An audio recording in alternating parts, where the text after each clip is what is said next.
Okay, perfect. All right, gang, thank you once again for joining us.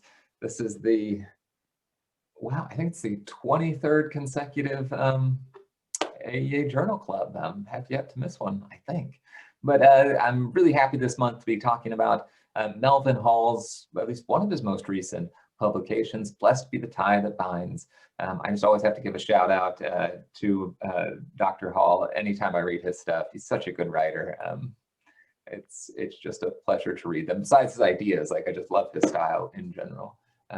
So if you didn't get a chance to read it and you're bored one day, please go back and do. It is not like a normal journal article, I promise.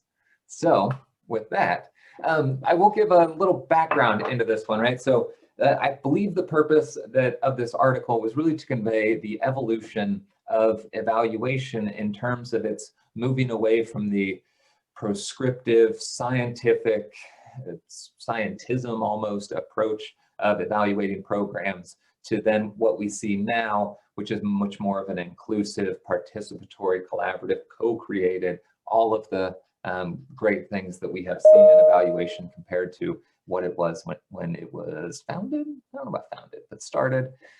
So he just breaks this down and he goes through really 3 different sections and then what he sees as where it's at now.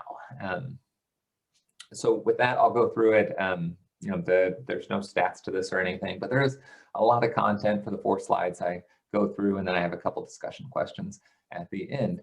So let's just hop in. So he first notes that early evaluation's purpose really reflected this strong linkage to rational decision-making to ensure that government programs were using the dollars responsibly and in an effective way. I think there is that big caveat there that comes out in this. It's that effective was in terms of the people paying for it, not really so much the people that needed the program. But so yeah, accountability for these wise expenditures of taxpayer funds. He then throws out this phrase that I was unfamiliar with that really became this notion at the time of new public management, which was a new idea, as you can imagine from the word, that the rational process of program evaluation, monitoring, and quality assurance built an action, expectation, and orientation so that we would get the results, we would interpret them through our own biased lens, and then there would be some decision to be made after that, usually to end it, continue funding it, maybe increase the funding. But Melvin points out that there were serious limitations of this. One, poor representation of any other group but the funder, I would throw out. They point out that really there was almost a dichotomy that existed where, and I think those were his words, to where there was the funder and then everybody else. And everybody else were the folks that you probably didn't need to worry about. There was also a narrow range of strategies to do evaluation. You know, Michael Quinn Patton nowadays talks about the agile methodologies of evaluation. And from the way Melvin writes this, it just wasn't the case back then. You had very particular approaches on how you would do an evaluation. And then another prized feature of it, and I say prized kind of sarcastically here, is that it embodied the notion of scientific detachment, where we shouldn't really care about the program or the people the program serves. We're just looking at the numbers to see if it was effective in our eyes. And during this time, and it really sounds like this was, I'm going to date my, I think it was like pre-1950s. He only gives one date range in here, and that's when he hits the 1970s. But that it's important to point out, and I just love how he said this, that evaluation in this time was really embedded with all of the failings of the society at the time. And just like with this dichotomy in evaluation, the funders and everybody else, this was really a reflection of what was going on and had been going on for years and years and years. And he presents this idea of 2 Americas, and this is what he writes. And hopefully you can see that I just think he's a great wordsmith. His sentence was, in describing 2 Americas, one familiar and the other one strange, one celebrated, wealthy, and sought after, the other a lonely island of poverty and in shadow. And it was reflected, right, in that way that we shouldn't really have to worry about the people it serves. We're just looking at the outcomes, and I should say the funders' outcomes, what they were interested in. and everything else was not that important. He did note that. You may have just been about to say this, so sorry, but I was fascinated that the next paragraph he says, using America to refer to only the US is imperialistic, and he didn't relegate that to a footnote. Yeah. That was in the body of the article, and I loved that. Yeah, that was a definitely good shout out there, and thank you for bringing that up. Yeah, the more I spend time on the internet, the more I hear from people in the Americas and how irritated they are with the people from the United States referring to ourselves as just Americans. So yes, good call on Melvin Hall, always being on top of his game in terms of that. So yeah, then he goes into what really he saw as the change, the one thing that was probably marked as the historical moment that evaluation changed. And the reason he calls it, or at least he cited the person saying it was a historical moment, is because like most evaluation during this time, it came from the government, the federal government. So really when big changes happened in the field, that's where it had to happen. So in 1965, with the passage of the Elementary and Secondary Education Act of 1960, I probably didn't need both those 1965s in there, Robert Kennedy pointed out that for the evaluation, he wanted to be sure that the programs were serving the disadvantaged children, rather than a grander idea, not even grander, I mean, like broader scope is a better phrase for it, of just improving education for everyone. Kennedy was very particular that he wanted this program to have great outcomes with this one particular group. So this was what Melvin saw as a change, a shift. And then he goes into this time where, yeah, and as he titles it, evaluation as complicit. And here evaluators were taking their role, and they were performing evaluations, and sometimes they were looking at these grander moral and ethical questions, at least internally. It seems like it wasn't talked about often, but that we weren't trying to dismantle any systems of oppression, and we often didn't even question what it was that we were supposed to be doing. And once again, love his writing. He writes, one of the effects obscuring the relationship humans have with dominant structures is that inequalities are taken to be natural consequences.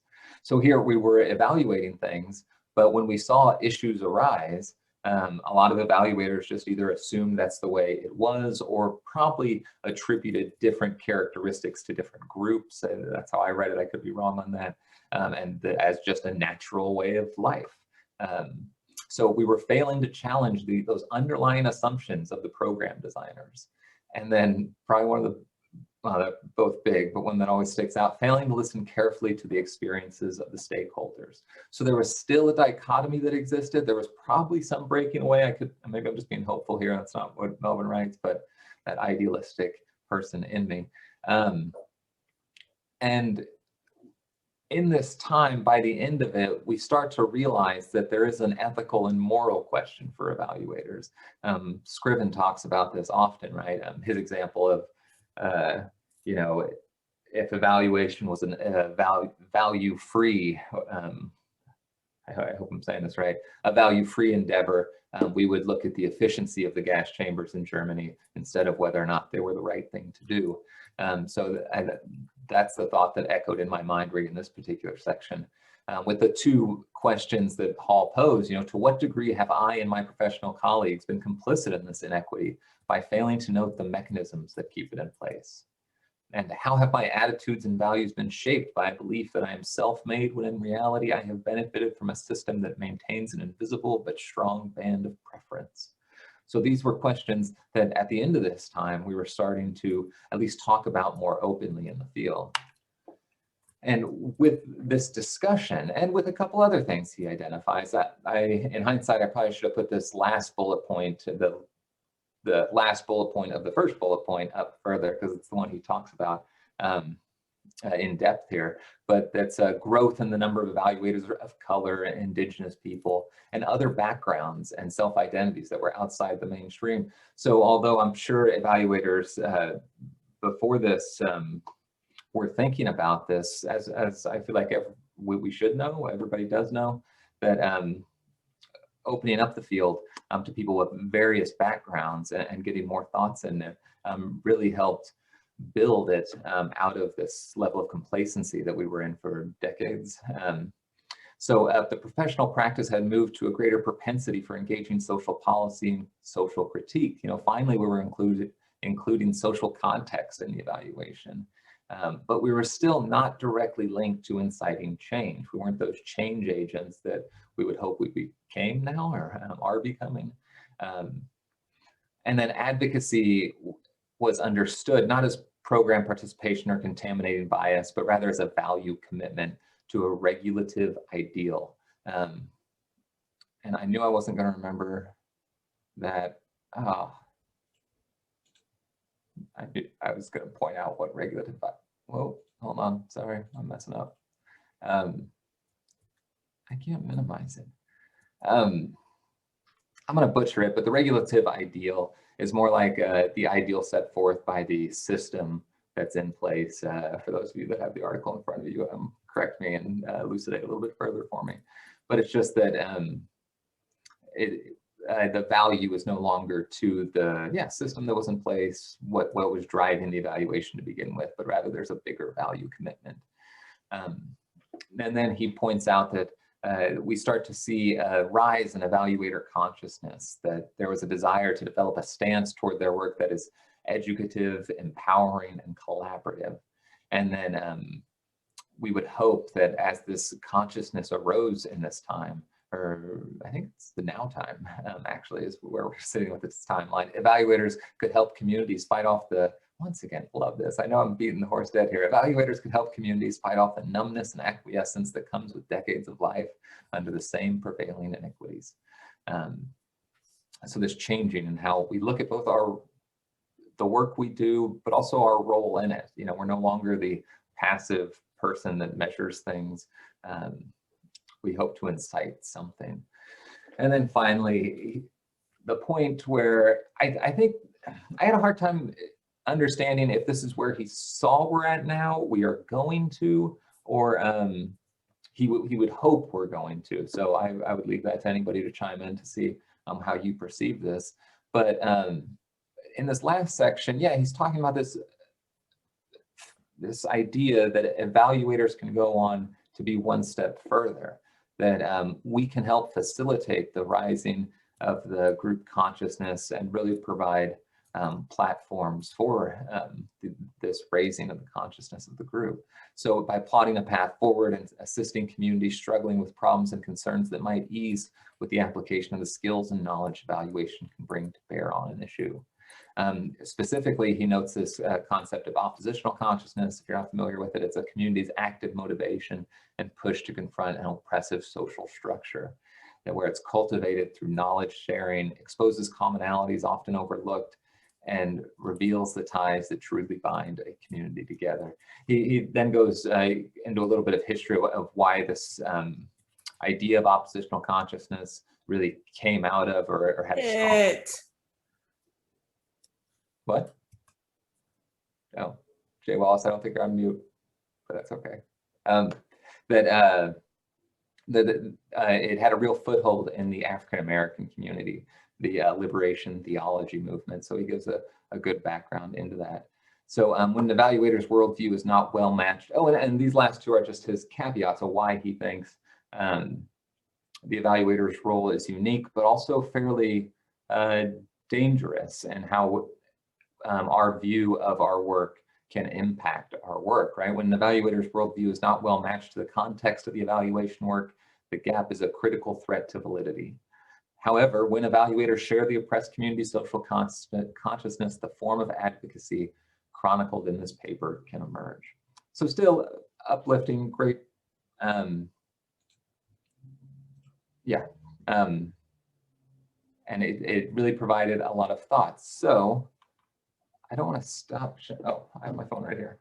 Good, plenty of time. Okay, yay. So I'll open it up there. For folks that read it, was there anything I left out that you felt were really important? I'm always crunched for time on here, and I'm kind of a windbag, so I cut out a little bit extra. But if there's anything you thought was really interesting that I left out, please chime in. Or if this is your first time, was there anything that really stuck out to you? And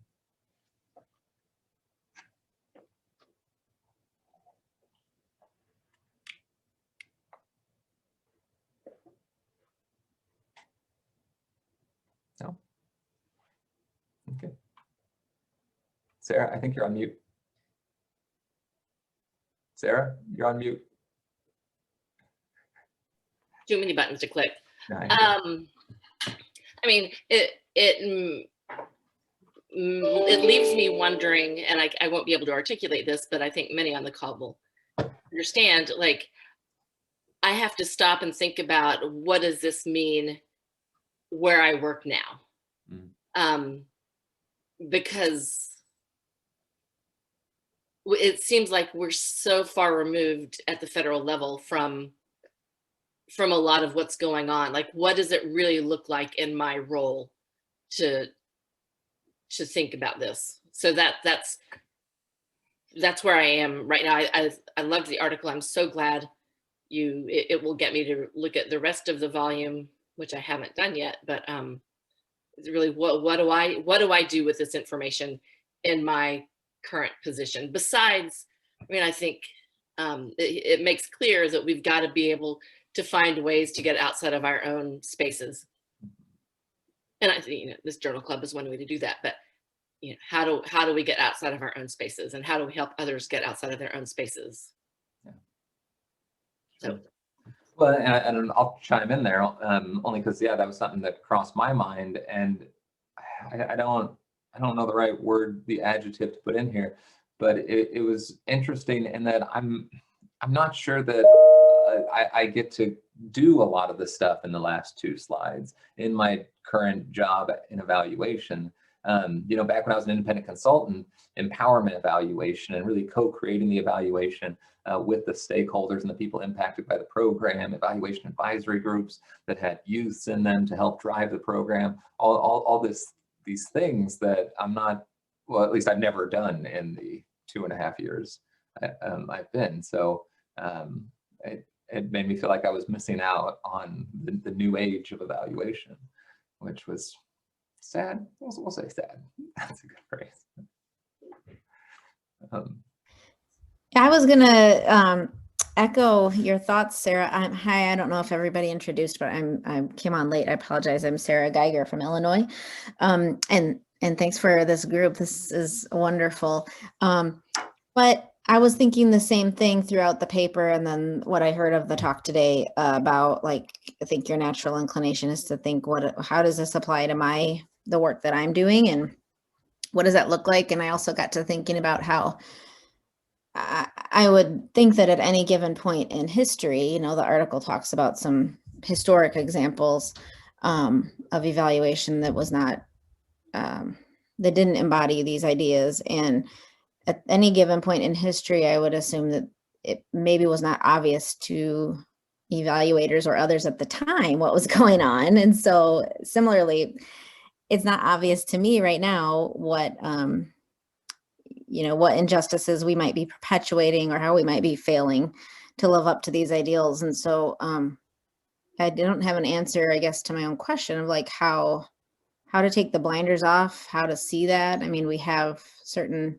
principles we try to adhere to, but are we really doing that? And how would our work maybe be viewed 100 years from now? Those were some of the questions that came to me. Yeah. If I can, somebody else want to, Chinwe, go ahead. Good, okay. Thank you so much. I think we touched a bit on this, was it October or November? Yeah, so I felt the same way, because the way we are structured, Sarah, you were talking about the field level. I don't think we're so much different from you. Yeah, we collaborate with stakeholders, but at the end of the day, you're typically on your own and kind of the go-to person for data, for programs. So we're not right there, so I felt the same way. How is it possible for us to get in the nook of things and be able to, because as I read it, I thought, yeah, but I think we're kind of in a shadow to be able to foster any meaningful change. It sounded good, but like Sarah, is it two Sarahs now? It is two Sarahs, okay. So like Sarah's, pointed out, I was like, I don't know if this is far-fetched, and I think I can't remember the topic that we discussed in November, either November or October. I think we touched on something like this. Yeah, but I don't know if as a body, if it's something that AEA would take on, or I'm not sure how to really take over, take into it and say that, it's kind of filters in, because it's not just at the federal level. I think I'm with the states, and I think we experience the same thing. Yeah. That makes me feel good that it's not just at the federal level, but kind of sad too. If I can respond real quick to Sarah's point, because I realize it's 24 after, but I remember part of it is, Hall lays out the dichotomy of sort of we've got the people doing the evaluating on one side, and that's a very different group of the dichotomy of the people being served by the programs. And I remember hearing somebody say, talking about trying to hold people in the past accountable by today's standards, and sort of saying, but we didn't know, like the dominant culture, the white people, but we didn't know at the time that that people of color were the same as us, but we didn't know that at the time, and giving themselves the excuse but that was a different time period. We didn't know that. But then of course, the people of color at the time knew that very well, that they had the same humanity, but nobody listened to them. So to me, that's part, I completely agree with you. I couldn't agree with you more, Sarah, on what do we not see in our time. But I think part of how we see it is getting more people seeing together, getting more perspectives from the jargon, multiple perspectives, but really, anyway, so that's really, that's great. That's an ooh moment. That's a chills moment. All right. Well, with 5 minutes left, I do have a couple discussion questions. So I thought this was interesting. Hall mentions that evaluators used to be troubled that the possibility that our advocacies will cause us to search more vigorously for aspiration-based evidence than the other. And my question was, is this still a concern? That I've heard that it's not, but I just wonder if people perceive outside of evaluation, and maybe evaluators too, that see us taking this advocacy role is somehow diminishing what we do. I don't think it is, and I guess my question here is more around the perception of it. Did we avoid this? Is this still a concern that people hear about?